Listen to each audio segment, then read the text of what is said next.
both images and audio, and I think I'm going to severely restrict it. I thought this morning was extraordinary in that there were 5 presentations that could have been at 5 different symposia, and I thought it was marvelous. But in any case, let me try and pull things together. My name is David Lieberman. I'm an architect. I'm a builder and a teacher. I'm not a musician. This short presentation is an invitation to share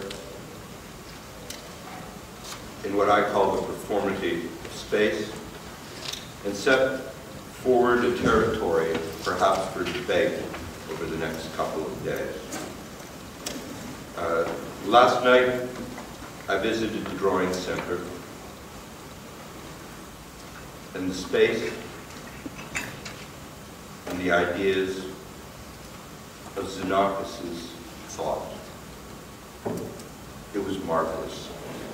And perhaps as a subtext, photo that's moving now, and perhaps as a subtext, and it was something that came up in a couple of presentations this morning, I'd like to insert a phrase where the line connects and the point stays free. The image on the screen is the belly of the beast. It's the inside of a large-scale instrument, which I may or may not show full details of later in this presentation. We'll see how time goes, because I will probably run over time, and I know Sharon won't let me misbehave. The limits of architectural space are set by the physical constraints of containment, and are more often than not defined by the dimensional register of a visually perceived and conventionally accepted system of measurement and representation. The proposition rests in the assertion that oral perception is a more intuitive and natural means by which we both perceive and occupy spatial constructs. In appreciation of both conscious and unconscious recognition of distance and dimension, volume and proportion, and material resonance, it is the oral which critically identifies the emotive qualities of architecture in its expanse and in its intimacies. Material resonance responding to the choreographic movement through space, complete with moments of pause and the frictions of engagement with others, is registered through oral cognition. Sound, or rather acoustics, must be a fundamental principle of design conception and development of an architectural idea. The music of architecture is evident in its articulate resolution. The position is critical to a larger body of work, considering architecture as a performing art, not a fine art, in that understanding of its composition and intent is a continually evolving and eroding condition as perceived through tenancy and occupancy of its use. The thesis is not only a pedagogical principle of teaching, but is set as a condition for an inclusive and responsible theory to be incorporated in practice. The discussion is in the context of the work initiated by Xenakis as foundational to architectural composition in investigating materiality, visual tactility, and orality as vital components in the imagining, bounding, and the containment of space. Xenakis' threshold of departure for consideration of spatiality in its resolution and form. The temporality of experience is permanent in its mimetic register. Large-scale, or more appropriately architectural scale instruments propose to change the relationship of the musician and the instrument. No longer a prosthetic or an extension of the body, the instrument contains both performer and listener. The insistence on the acuity of perceptions in the compositions and construction of Xenakis brings to bear a richer set of opportunities to take pleasure in the intelligence and emotions of the spaces in which we dwell. Xenakis sets a model not only for integrated practice, but a model for an integrated, we'll see this misbehaving again, pedagogy within the academy as projective and speculative research, seeking to define space through its instrumentality and what I've come to call its performity. The measures of constructed space are both the body and the intimacy of the relationship between movement and its cloaking, and the intimacy of singular encounters in the spaces of congregation and gathering, the collective spaces of the city. Shadows dance, and the traces of their movement are registered with the eloquence of their voice. Xenakis, as artist, was not limited to media or to discipline, but sought with the reasoning of synthesis and the combinatory practice of an exemplary architect to engage, to explore, and to interrogate the full range of human experience. Xenakis sets a challenge to contemporary and future practice and research to demonstrate the innovation, the invention, and unprecedented in the evolution of creative expression in the making of architectures, unfamiliar but resonant with the understandings of myth and of history, and made possible through the rigorous use of technologies and the craft of making. Some of the following is a description of a current graduate studio I'm offering at the University of Toronto, a studio cross-listed in the Faculty of Architecture, Landscape and Design and the Faculty of Applied Science and Engineering. It is my hope that Xenakis would have endorsed the venture as an exemplar of integrated disciplines. Music is common ground in which the all too often separated disciplines of architecture and engineering engage. No, common is not the right word, nor appropriate. Rather, it is the foreign ground, the territory of unfamiliarity, which permits both the palpability and ephemerality of sound and of light to be the substances of discourse. It is the vibration and the oscillation of our constructed and occupied world that allows us both to build and to appreciate the result of our efforts. For the engineer, structure has become the dynamics of form in understanding the physics of construction and of making, and is the vibration that determines material performance. For the architect, it is the dynamics of the occupation, the spaces we create, and we test the limits of their containment, and we are immersed in the emotive qualities of optical perception and of, most importantly, orality. The inspiration for the studio comes through the conviction that a unique expression in built form emerges from the fully collaborative relationship between architect and engineer. The resultant work arises from a convergence of concerns beyond style, from the spatial to the perceptual, and from the material to the structural. The collaborative nature of the studio reflects a model of practice which has produced some of the most grounded and most speculative work throughout the last century. The project for this term is a new venue for the Music Gallery in Toronto. I have no idea why this keeps failing. As a renovation to the Church of St. George the Martyr, encompassing an insertion into the existing sanctuary, considering the space of performance as another instrument in the orchestra, and development of a structure to facilitate expanded use of the exterior courtyard. Materials are to be selected for the visual, oral, and tactile acuity with the precision and clarity of an instrument maker, seeking to find the voice within a piece of wood, carefully selected for its weight, its color, and its feel. The work will include full-scale investigations and materials testing. The following is a quote from Renzo Piano in describing his setting for Prometeo, an opera by Luigi Nono presented in Venice in 1983 and again in Milan in 1984, a set which journeyed like the ark from one city to another, not on the waves of the sea, but on the waves of its sound, stopping to rest in the space of performance. The music in Il Prometeo is not projected into perspective over the heads of the audience, but instead inundates the audience, which becomes truly immersed in the performance. The site and the program are not requirements in the studio. The studio will not necessarily produce a series of proposals for complete buildings, but will use the thematic of sound to research and investigate capacities of space to accommodate both the certainties and uncertainties and the indeterminacies of program, spaces of rehearsal, spaces of performance, spaces of recording, spaces of conversation, spaces of intimacy, and spaces of congregation, all can be found within the scope of the studio. Natural acoustics and electroacoustics are to be considered as essential to the architectural vocabulary of making and of enclosure. The visual remains of paramount concern in the manipulation of light, both natural and artificial, as it projects, absorbs, refracts, reflects, and filters in search of emotive qualities, recording the traces of movement in the moments of pause and stasis, is critical to speculation and to the formation of ideas. The sanctuary is to be the site of an instrument to accommodate up to 120 people. The church courtyard is to be modified for outdoor performance. In referencing cinema in the work of art in the age of mechanical reproduction, Walter Benjamin speaks of new modes of perception based on spatial expansion and contraction, as well as temporal compression and extension. Music and sound have engaged these issues. Architecture must embrace its experiential qualities, not through derivative compositional analogies, but through transformative speculation and experimentation to discover the performity of space. I'd like to quote from Peter Rice, the late Peter Rice, from his text, An Engineer Imagines. I am an engineer. Often people will call me an architect engineer as a compliment.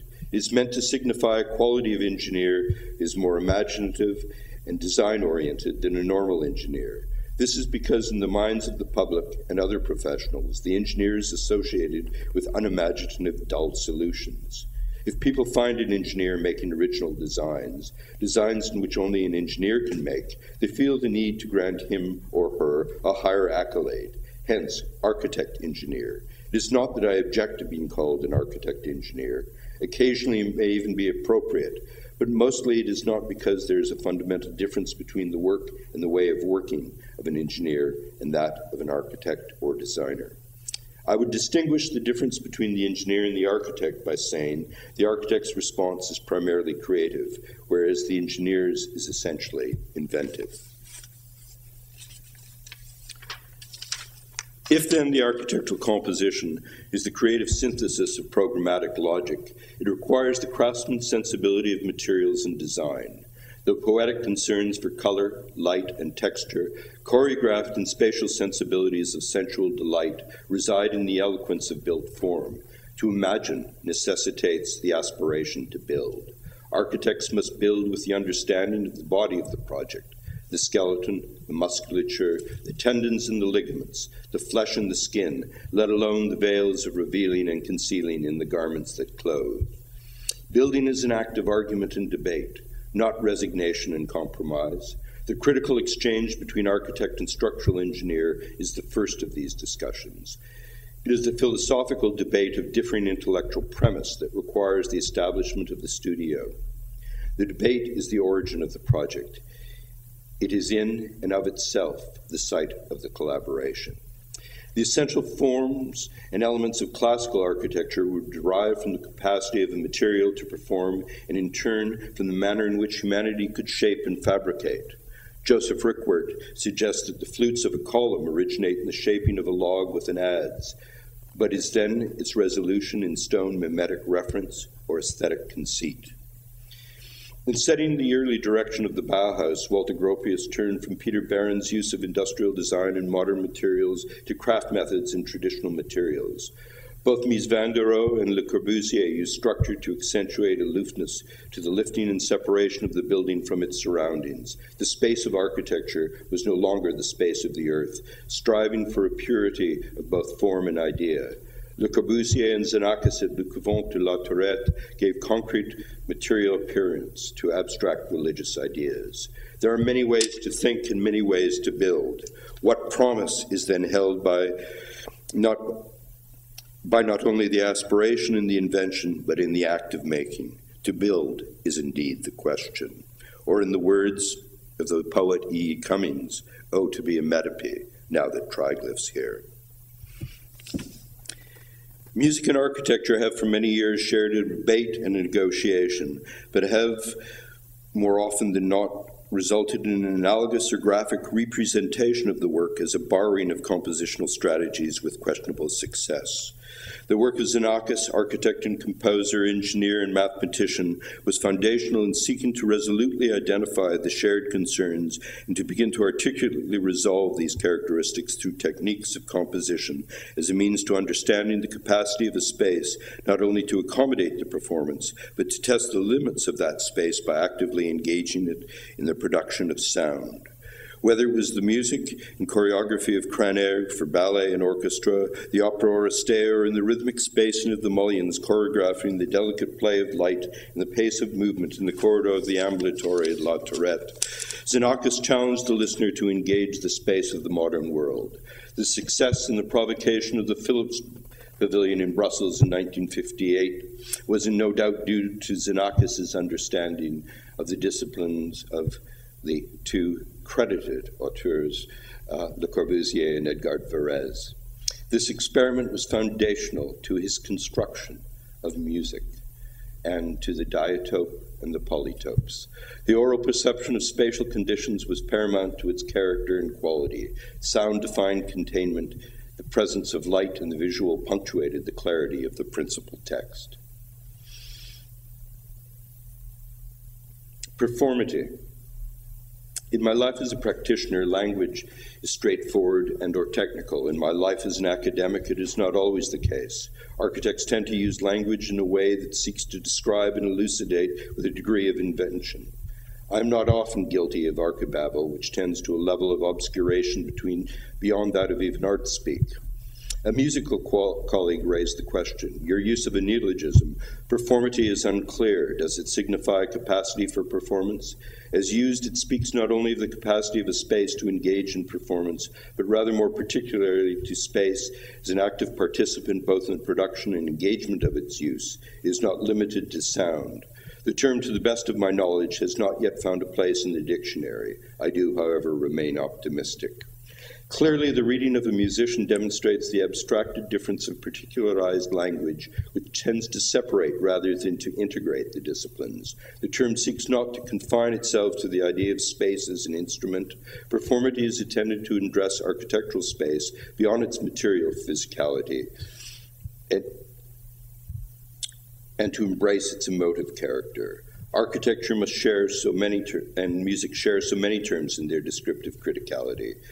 Color, chromatic, rhythm, timbre, proportion, scale, depth. The list is endless, but do we understand each other as we speak with the precision of descriptive terminology? Perhaps it is the necessity of time and movement, the choreography of the dance that is necessary for understanding. Clearly, Xenakis employed mathematics as a means to structure thought and composition, searching for a reductive, spare, and articulate voice with which to address classical philosophical reasoning. The music and the installations initiated considerations of spatial discourse as fundamental compositional strategies. I have, over the last year, and if I wasn't having problems with this, begun to develop a series of large-scale architectural instruments, particularly something, if I've got time, I will play a short clip, the Stradici, a long-stringed instrument, 16 feet long, challenging the relationship of the musician to the tradition of the instrument.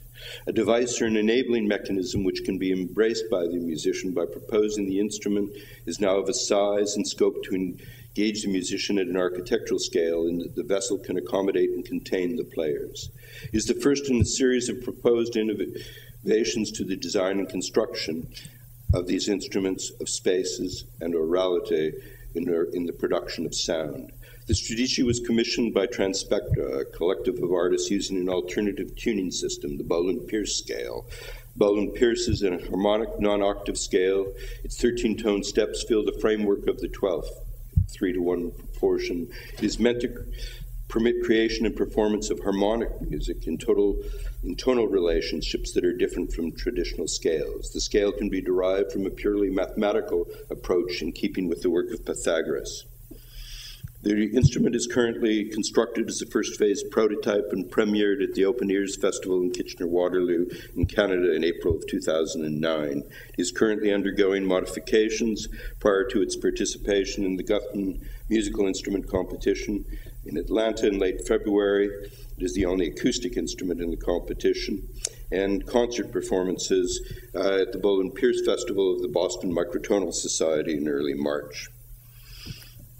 Other tunings are being investigated, custom strings are being made, and consideration is being given to the inclusion of interior drone strings and to the percussive potential of the instrument. Just last week, we strung it with Chinese harp strings rather than its initial stringing of monofilament fluorocarbon deep-sea fishing line. A second instrument under consideration is a 5-meter diameter drum with complex differential tonalities achieved through the irregular polygonal tiling of the skin to be played by a percussion ensemble, with fine-tuning of the stretched skin to be facilitated by the choreographed movement of dancers across its surface.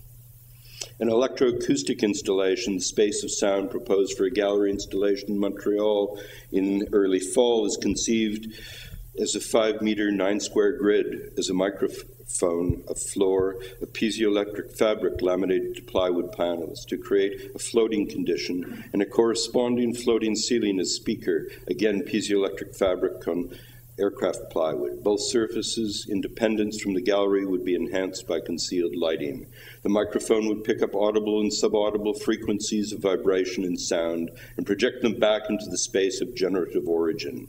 It is anticipated that feedback control in an audio loop will create an envelopment in the oral texture and palpability of spatial containment. Initial experiments are underway and are promising.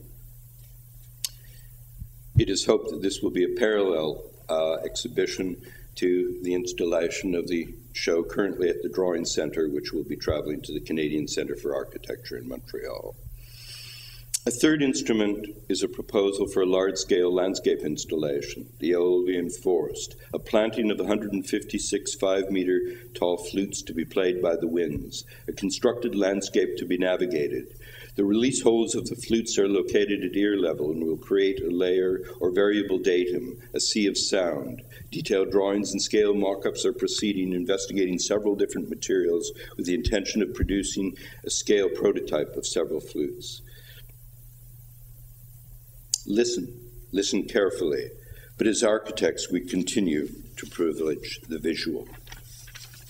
I'd like to quote Adrian Stokes from Tonight, the Ballet.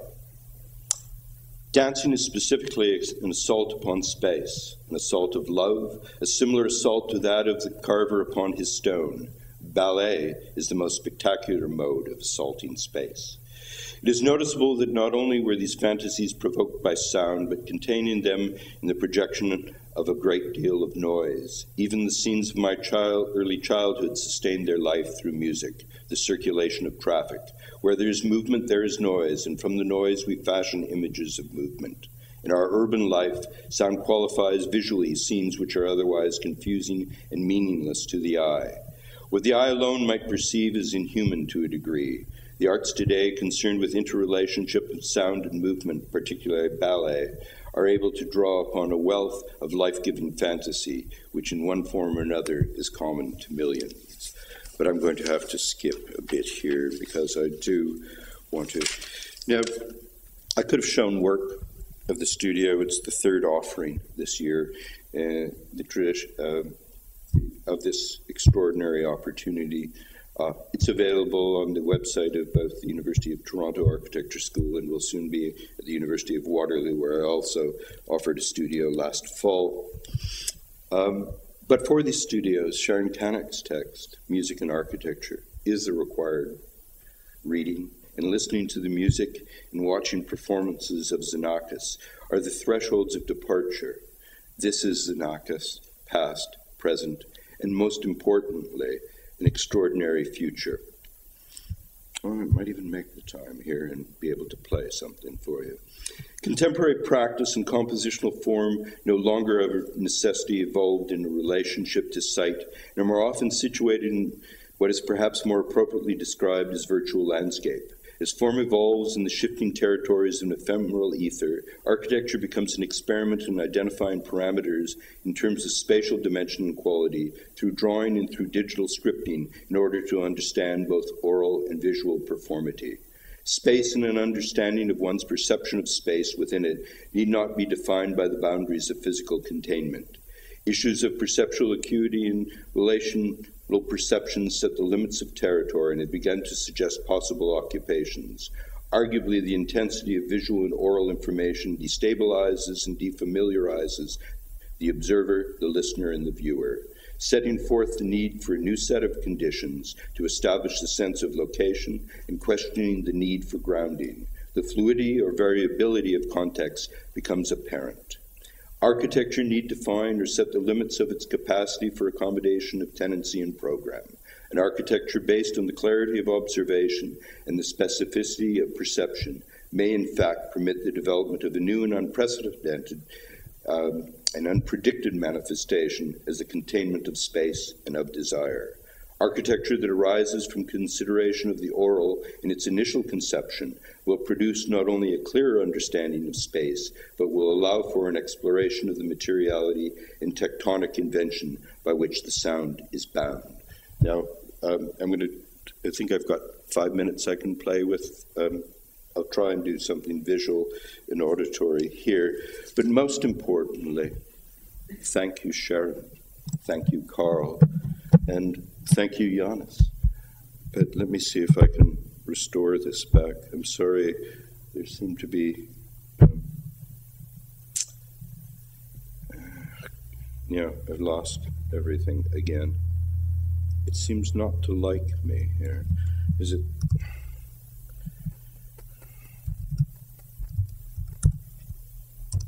It worked fine for, my computer worked fine for Heiko this morning. This shot is the interior of the Stradici. I'm just going to, a couple of details.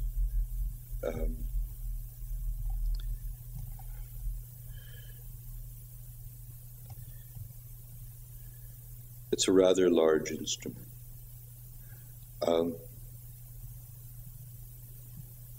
Again, some model studies that were done. And though I have some doubts about the music that it was written for it, I do want to play you just a 2-minute clip, if I can get it.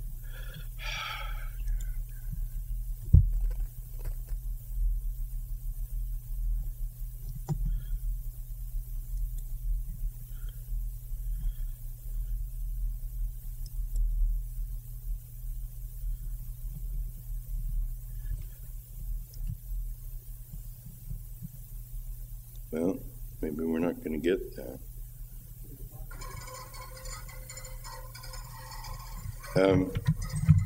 I'm not getting it through the sound system. Okay, I'm just going to give up on this. I do apologize. We had it working. It's not working.